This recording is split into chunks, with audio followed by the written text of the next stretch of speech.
Wakati mwingine unapohisi huzuni, filamu sahihi inaweza kukufariji kama kumbatio la joto. Haiwezi kurekebisha kila kitu papo hapo, lakini inaweza kukupa faraja, matumaini, au hata kukuchekesha wakati ambapo hujategemea.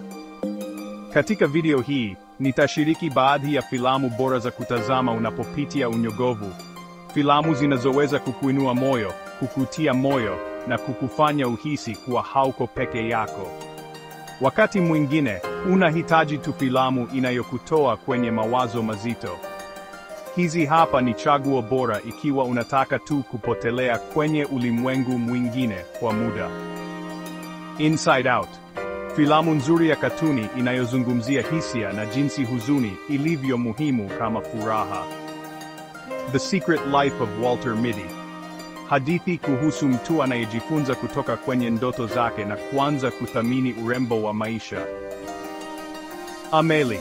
Filamu ya Kifaransa yenye mvuto wa pekee inayotufundisha kuona uzuri wa mambo madogo madogo maishani. Paddington Billy. Filamu yenye hisia nzuri ambayo itakufanya utabasamu bila shaka. Unapopitia wakati mgumu, ni vizuri kuona hadithi za watu waliopambana na matatizo na kushinda. Filamu hizi zinaweza kukumbusha kwamba nyakati ngumu hazidumu milele. The Pursuit of Happiness. Hadithi ya kweli ya mtu aliyepitia changamoto kubwa lakini hakuwahi kukata tamaa. Good Will Hunting.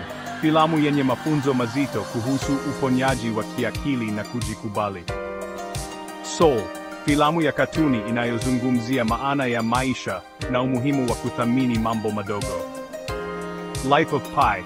Filamu ya kuvutia kuhusu imani, uvumilivu na nguvu ya hadithi. Baadhi ya filamu zina hisia kama za kukaa na rafiki wa zamani anayekuelewa. Ikiwa unahitaji filamu yenye faraja, jaribu hizi. About Time. Hadithi ya upendo na familia inayoonyesha thamani ya kila sekunde tunayopata maishani. The Perks of Being a Wallflower. Filamu inayohusu maisha ya ujana, upweke, na matumaini yanayopatikana kupitia urafiki wa kweli. Little Miss Sunshine. Filamu ya kuchekesha na kugusa hisia inayoonyesha kuwa hata familia zenye changamoto zinaweza kuwa na upendo wa kweli. Up. Filamu ya katuni yenye ujumbe mzito kuhusu kupoteza, adventure, na jinsi ya kupata furaha tena. Filamu haziwezi kutatua kila kitu, lakini zinaweza kutufariji na kutufanya tuhisi kuwa hatuko peke yetu. Natumaini moja kati ya hizi itakusaidia kuhisi afadhali kidogo. Ni filamu gani unayoangalia unapojisikia huzuni? Niambie kwenye maoni.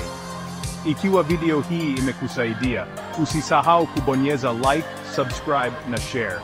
Inaweza kumsaidia mtu mwingine anayehitaji faraja leo.